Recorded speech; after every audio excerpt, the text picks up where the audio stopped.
Praise the Lord. വേഗം വരുന്നവനായ നമ്മുടെ കർത്താവായ യേശുക്രിസ്തുവിൻ്റെ നാമത്തിൽ എൻ്റെ സ്നേഹവന്ദനങ്ങളെ ഞാൻ അറിയിക്കുന്നു. എബ്രായ ലേഖനം 8-ാം അധ്യായം 6-ാം വാക്യം. അവനോ വിശേഷതയേറിയ വാഗ്ദത്തങ്ങളിൽ മേൽ സ്ഥാപിക്കപ്പെട്ട നിയമത്തിൻ്റെ മധ്യസ്ഥനാകയാൽ അവൻ്റെ വിശേഷതയ്ക്ക് ഒത്തവണ്ണം വിശേഷതയേറിയ ശുശ്രൂഷയും പ്രാപിച്ചിരിക്കുന്നു. ഹല്ലേലൂയ. നമ്മുടെ കർത്താവ് ഹല്ലേലൂയ പഴയതിനെ മാറ്റി പുതിയതിനെ നിയമിച്ചപ്പോൾ വേദപുസ്തകം നമുക്ക് തരുന്ന ഏറ്റവും വലിയ അനുഗ്രഹം അത്രേ വിശേഷതയേറിയ വാഗ്ദത്തങ്ങൾ. ഹല്ലേലൂയ. മറ്റൊരു ഭാഷാ തർജ്ജിമത്തിൽ നാം ഇങ്ങനെ വായിക്കുന്നു, അത്ഭുതകരമായ വാഗ്ദത്തങ്ങൾ. പുതിയ നിയമത്തിൻ്റെ വാഗ്ദത്തങ്ങൾ അത്ഭുതകരമായ വാഗ്ദത്തമത്രേ. പഴയതിനെക്കാട്ടിലും ശ്രേഷ്ഠകരമായത് തൻ്റെ ഏകയാഗത്താൽ അവൻ സ്ഥാപിച്ചു. പഴയതിനെ മാറ്റി പുതിയതിനെ അവൻ നിയമിച്ചു. ഹല്ലേലൂയ. പുതിയ നിയമത്തിൽ നമുക്ക് അത്ഭുതകരമായ, വിശേഷകരമായ, ഹല്ലേലൂയ വലുതായ, നല്ലതായ വാഗ്ദത്തങ്ങളുണ്ട്.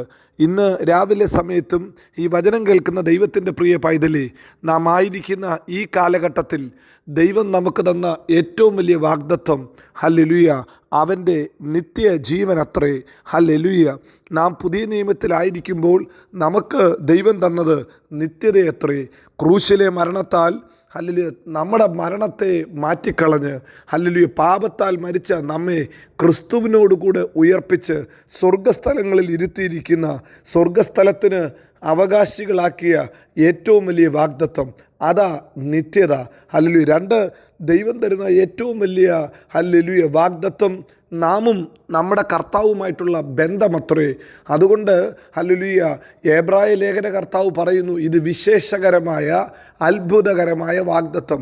എന്താ ഈ ബന്ധത്തിൻ്റെ പ്രത്യേകത? പഴയ നിയമ കാലഘട്ടത്തിൽ ഹല്ലേലൂയ സർവശക്തിയുള്ള ദൈവമേ എന്ന്, ഹല്ലേലൂയ വലിയവനായ ദൈവമേ എന്ന്, എൽഷദായി എന്ന്, അങ്ങനെ ദൈവത്തെ വലിയ പേരുകൾ ചൊല്ലി വിളിച്ചു. സൈന്യങ്ങളുടെ ദൈവമായ യഹോവയെന്ന് ദാവീദ് അഭിസംബോധന ചെയ്ത അതേ കർത്താവിനെ പുതിയ നിയമ വിശ്വാസികൾ വിളിക്കുന്ന പേര് അപ്പ എന്ന, സ്വർഗസ്ഥനായ ഞങ്ങളുടെ പിതാവെന്നത്രേ.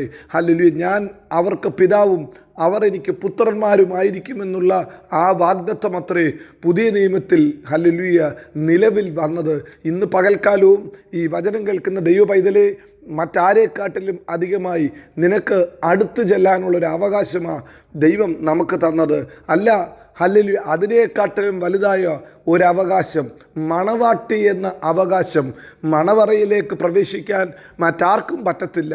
ആരെക്കാട്ടിലും അധികമായി അടുത്ത തലത്തിലുള്ളൊരു ബന്ധമത്രേ ദൈവം സ്ഥാപിച്ചത്.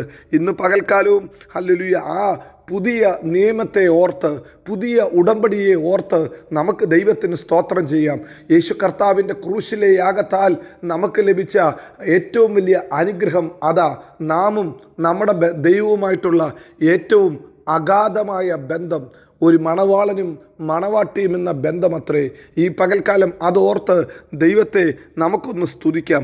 മൂന്നാമതായി ഇതാ പുതിയ നിയമത്തിൽ ഹല്ലേലൂയ ലഭിച്ച ഏറ്റവും വലിയ വാഗ്ദത്തം പരിശുദ്ധാത്മാവത്രേ. പഴയ നിയമ കാലഘട്ടത്തിൽ വന്നും പോയും ഇരുന്ന പരിശുദ്ധാത്മാവ് ഇന്ന് ഒരു യോഗ്യതയില്ലാത്ത നമ്മുടെ ഹൃദയത്തിൻ്റെ ഉള്ളിൽ വസിക്കുന്ന, നമ്മോട് കൂടെ ഇരിക്കുന്ന ഹല്ലേലൂയ ആ പരിശുദ്ധാത്മാവത്രേ ദൈവം തന്ന ഏറ്റവും വലിയ വാഗ്ദത്തം. ഹല്ലേലൂയ. ധന്യനായ ഹല്ലേലൂയ അപ്പസ്തോലനായ പൗലോസ് വിളിച്ചു പറയുന്നു, ഹല്ലേലൂയ ഇതാ ഈ വേദപുസ്തകത്തിലെ അനുഗ്രഹത്തിൽ വലുത് ഹല്ലേലൂയ നിങ്ങളുടെ ശരീരം ദൈവത്തിൻ്റെ മന്ദിരമായി മാറിയതത്രേ. ജീവനുള്ള ദൈവത്തിൻ്റെ ആലയമായി നിങ്ങളെ മാറ്റിയതത്രേ ദൈവത്തിൻ്റെ ഏറ്റവും വലിയ പ്രോമിസ്.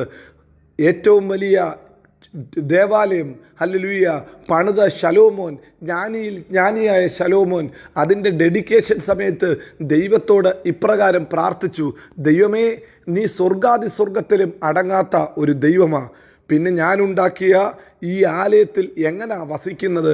ഒറ്റ അപേക്ഷയേ ഉള്ളൂ, കർത്താവേ ഞങ്ങൾ മുട്ടുമടക്കി പ്രാർത്ഥിക്കുമ്പോൾ, ഇവിടെ വന്ന് ദൈവത്തെ അബ്ബാ പിതാവേ എന്ന് വിളിക്കുമ്പോൾ ഞങ്ങളുടെ പ്രാർത്ഥന ഒന്ന് കേൾക്കണം. എന്നാൽ ഇതാ പുതിയ നിയമത്തിൽ അതേ ദൈവം ഹല്ലേലൂയ ജനത്തോട് കൂടെ വസിക്കാൻ ആഗ്രഹിച്ച ദൈവം നമ്മുടെ ഹൃദയത്തിൻ്റെ ഉള്ളിൽ വസിക്കുന്നു. അതാ ഏറ്റവും വലിയ അത്ഭുതം. കൊലോസ്യർക്ക് ലേഖനം എഴുതിയപ്പോൾ അപ്പോസ്തലനെ പൗലോസ് വിളിച്ചു പറയുന്നു, മഹത്വത്തിൻ്റെ പ്രത്യാശ ക്രിസ്തു നിങ്ങളിലിരിക്കുന്നു, നിങ്ങളിൽ ക്രിസ്തു ഇരിക്കുന്നു. ഒതുങ്ങാത്തവനായ, സ്വർഗാദി സ്വർഗത്തിലും ഒതുങ്ങാത്തവനായ വലിയ ദൈവം നമ്മുടെ ഉള്ളിൽ വസിക്കുന്നു. അതാ ദൈവത്തിൻ്റെ ഏറ്റവും വലിയ പ്രോമിസ്. പ്രിയരെ, ഇന്ന് പകൽക്കാലം ഇതൊന്ന് ഓർക്കുമ്പോൾ ദൈവത്തെ നമുക്ക് എങ്ങനെ സ്തുതിക്കാതിരിക്കാൻ പറ്റും? ദൈവം തരുന്ന പുതിയ നിയമത്തിൻ്റെ വാഗ്ദത്തങ്ങൾ, ശ്രേഷ്ഠതയേറിയ അത്ഭുതകരമായ വാഗ്ദത്തങ്ങൾ. ഹല്ലേലൂയ. 1 നിത്യത, 2 ദൈവവുമായിട്ടുള്ള അഗാധമായ ബന്ധം, 3 ദൈവത്തിൻ്റെ മന്ദിരമായി തീരുക. അതുകൊണ്ടാണ് പുതിയ നിയമ വിശ്വാസികൾ ഹല്ലേലൂയ വലിയ അനുഗ്രഹങ്ങളെ പ്രാപിക്കുന്നത്. പഴയ നിയമ കാലഘട്ടത്തിൽ തൊട്ട് പ്രാർത്ഥിച്ചപ്പോൾ സൗഖ്യം വന്നു. ഹല്ലേലൂയ. എണ്ണ തേച്ച് പ്രാർത്ഥിച്ചപ്പോൾ സൗഖ്യം വന്നു. എന്നാൽ പുതിയ നിയമത്തിൻ്റെ അപ്പസ്തോലന്മാർ നടന്നു പോയപ്പോൾ നിഴല് വീണാൽ മതി അത്ഭുതം സംഭവിക്കാൻ. അത് ശ്രേഷ്ഠമേറിയ ഉടമ്പടി അത്രേ, ശ്രേഷ്ഠമേറിയ വാഗ്ദത്തം അത്രേ. ഒരു കാലഘട്ടത്തിൽ ഹല്ലേലൂയ പാറയെ അടിച്ച് വെള്ളം വന്നപ്പോൾ, ഹല്ലേലൂയ മാറയെ മധുരമാക്കി വെള്ളം നല്ലതാക്കിയപ്പോൾ, ഹല്ലേലൂയ വൃക്ഷത്തിൻ്റെ കൊമ്പ് ഹല്ലേലൂയ വെട്ടിയിട്ടതിനെ മധുരമാക്കിയപ്പോൾ, ഹല്ലേലൂയ മറ്റൊരിടത്ത് പാടി സ്തുതിച്ച് ഹല്ലേലൂയ ഉറവ പൊങ്ങി വന്നപ്പോൾ, ഇതാ പുതിയ നിയമത്തിൽ തിരുവചനം പറയുന്നു, വിശ്വസിക്കുന്നവൻ്റെ ഉള്ളിൽ നിന്ന് തിരുവെഴുത്ത് പറയുന്നത് പോലെ ജീവജലത്തിൻ്റെ നദികൾ ഒഴുകും. നോക്ക്, എത്ര വലിയ ഉടമ്പടി.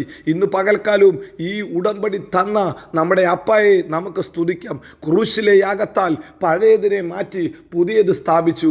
പുതിയ ബന്ധം, അഗാധമായ ബന്ധത്തെ തന്നു, നിത്യമായ ജീവൻ തന്നു, സകലത്തിലുപരി പരിശുദ്ധാത്മാവിനെ തന്നു നമ്മെ മാനിച്ചു. ഈ കർത്താവിനെ നമുക്ക് സ്തുതിക്കാം, നമുക്ക് ആരാധിക്കാം. നമ്മുടെ ദൈവം വിശ്വസ്തൻ, വാക്കുമാറാത്തവൻ. അവൻ നമ്മെ എല്ലായിടത്തും എല്ലായ്പ്പോഴും ക്രിസ്തയേശുവിൽ ജയോത്സവമാക്കി നടത്തും. God bless you. Amin, Amin.